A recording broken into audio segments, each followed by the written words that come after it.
Um, Earlier on, you mentioned that, one of your focuses really to help Black women that are either struggling or going through this shift in their mind and dealing with hurts and certain setbacks. And so, um, is that primarily your clientele that you serve? When I'm working at the hospital, I serve a range of people. A lot of Correct. them are people of color, not necessarily Black women though. When I'm in my virtual practice, I see a lot of Black women, and I would say that's predominantly who I see in individual therapy right now. A lot of professional Black women who are brilliant, and who just need a little bit of support for improving their lives, who are have some challenges going on, and having that space for them to just pause, to not be super mom, to not be superhuman, to not be so strong, to really be vulnerable, and to discuss some difficult experiences that they've had. They really find that space to be valuable, and I think it really enhances their emotional well-being. And what would you have? What advice would you have for a Black woman? Now, we spoke about this earlier on, but I think that they're expected to. They're just cliche, or should I say, a stereotype.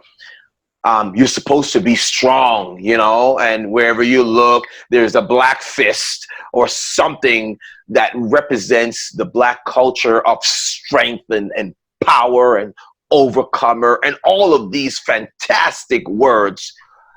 But the process of becoming, of embodying this strength, so to speak, it's a process and it's a long ordeal. But I think more time it's overrated, because behind this strong woman or this strong Black man is a lot of issues that are probably not resolved, past hurts, present hurts, and those affect future successes and how we get to our destiny. And it invades and it erodes from who we are as individuals. And so we try to cling to tradition, so to speak, so we can make it through. Well, I don't have a good sense of myself because I'm not strong as the profile that people are expecting me to be. So now let me hang on to something that mama did or daddy did or how they lived their lives. So now we're stuck in tradition and we can't really find out who we are, and then we miss purpose.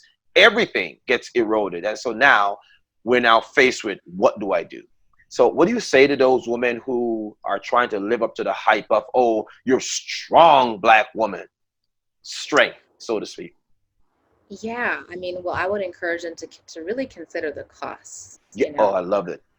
I think for Black people, and in particular for Black women, is that it's overutilized. It's kind of like the thing that we always go to, and I'm not faulting, Black women or Black people. I think that we were sort of, it's a survival skill that we've learned I love it. to utilize in order to make it Yes. through oppressive society. So it makes sense. The issue is that it does not make sense to use it all the time. So the way that I like to think about it is, if you experience some sort of trauma, then you may need to do some sort of survival skill, for example. So if I'm, if there's a stressful situation, if I'm going to be attacked by something, then I need to have my blood, pumped to the parts of my body that are going to keep me aware. I need my eyes like this. I need to be able to kind of like focus in on that really difficult thing. But I can't be like that all the time. And I for sure should not be like that when there's no longer a stress going on. So if Black people or Black women are enacting strength during a particular time that they need that, fine. I'm here to tell you not to do that. But I think what happens is that we disallow ourselves to be vulnerable all the time, or most of the time. We disallow ourselves really to be human. I think what happens is that strength undergirds our humanity. And if we're human, then we're not going to be strong all the time. If we're human, we're going to experience the range of human emotions. And I believe that each of us should honor our humanity by experiencing the range of human emotions, and also experiencing support from other people, also being able to lay down our strengths, to be vulnerable and to share what we're going through, and to say, hey, I can't take all of this because all of this is too much.